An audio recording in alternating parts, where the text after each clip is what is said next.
Welcome to The Explainer. Today, we're diving straight into the absolute defining characteristics of high-stakes, knockout-level competition. We're going to map out the anatomy of a comeback. Specifically, we're breaking down a really dramatic, pulse-pounding clash between Brazil and Japan. This wasn't just a match. It was a total psychological roller coaster and, honestly, a perfect case study in how momentum can swing wildly in just a matter of seconds. When you have two titans out on the pitch, one a historic powerhouse, the other a surging, relentless force, the dynamics get incredibly complex. So we're going to use the exact moments from this match to figure out how a team survives a massive scare and actually orchestrates a comeback. Okay, let's dive into this. Just listen to this frantic commentary from the match. Stars in the stands, stars on the pitch, Japan have stolen it. I really want you to feel the tension in those words. You've got an arena absolutely packed with celebrities and football royalty, right? Everyone is expecting a very specific narrative to play out, but right from the jump, that narrative is completely hijacked. Japan didn't just ease into the game, they aggressively grabbed it. The commentator's use of the word stolen here is just brilliant. It perfectly highlights that sudden, jarring realization that the expected script has been thrown right out the window. To really understand this comeback, we're going to trace four massive momentum shifts. Sano's initial strike, a totally chaotic goal line scramble, Casemiro's equalizer, and finally, Martinelli's winner.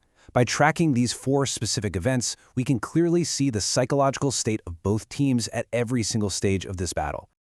Act 1. The shock. Japan's surprising early lead. In a literal instant, the underdog violently upends expectations.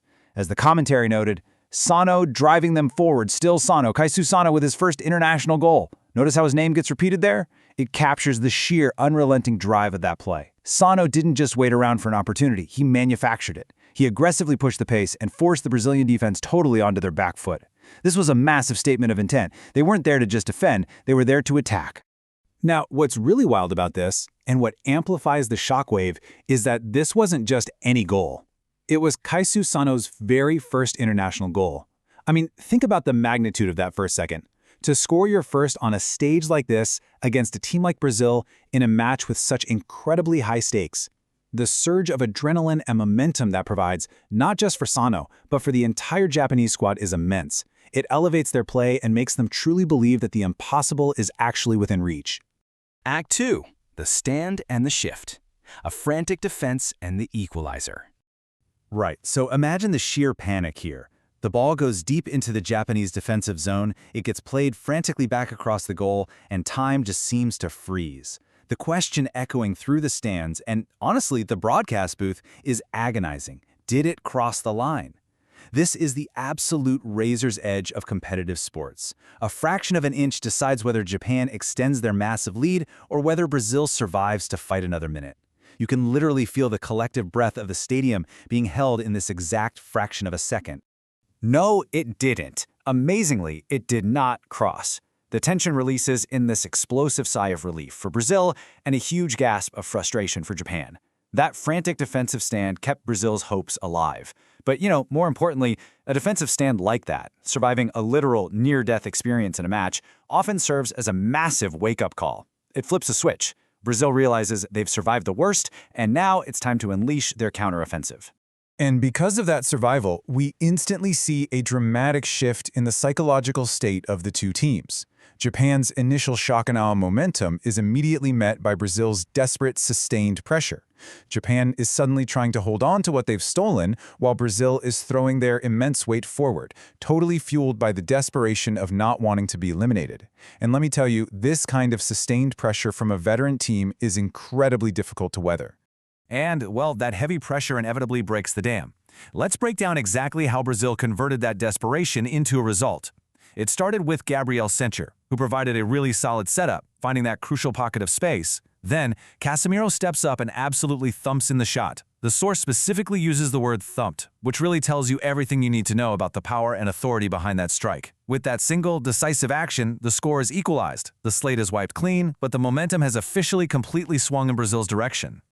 Act 3. The clincher. Brazilian flair breaks through. So with the score tied, Brazil leans into what they do best, world-renowned technical brilliance. Let's clinically analyze this split-second mastery because this sequence is a perfectly digestible lesson on elite football skills. Step 1. The ball goes out wide to Vinicius Jr. When the ball finds a star of his caliber, the entire geometry of the field changes. Step 2. He isolates his defender, Tommy and incredibly, puts the ball right through his legs. Step 3. He follows this up with a highly dangerous shot that actually pings off the inside of the post.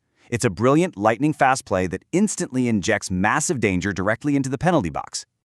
What we just saw brilliantly illustrates the nutmeg, a devastating technique where a player passes the ball directly through an opponent's legs. And let me tell you, it's not just a highly effective way to bypass a defender, it is psychologically devastating.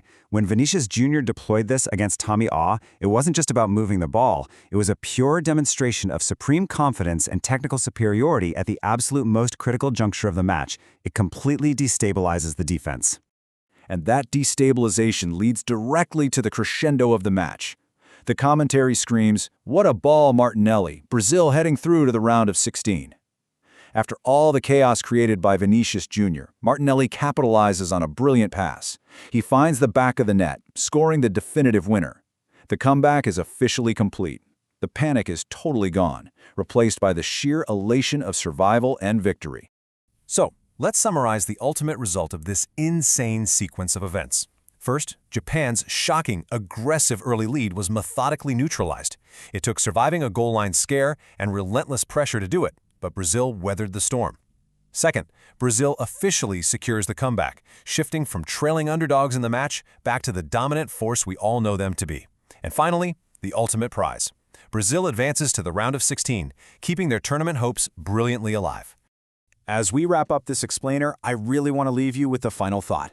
We saw a pure clash of styles and psychologies today. So I gotta ask, in the knockout stages, what truly matters more? Is it that surging, unpredictable early momentum that Japan weaponized so beautifully, or is it the cold composure and technical flair of seasoned stars like Casemiro, Vinicius Jr., and Martinelli, who can absorb the shock and systematically dismantle their opponents?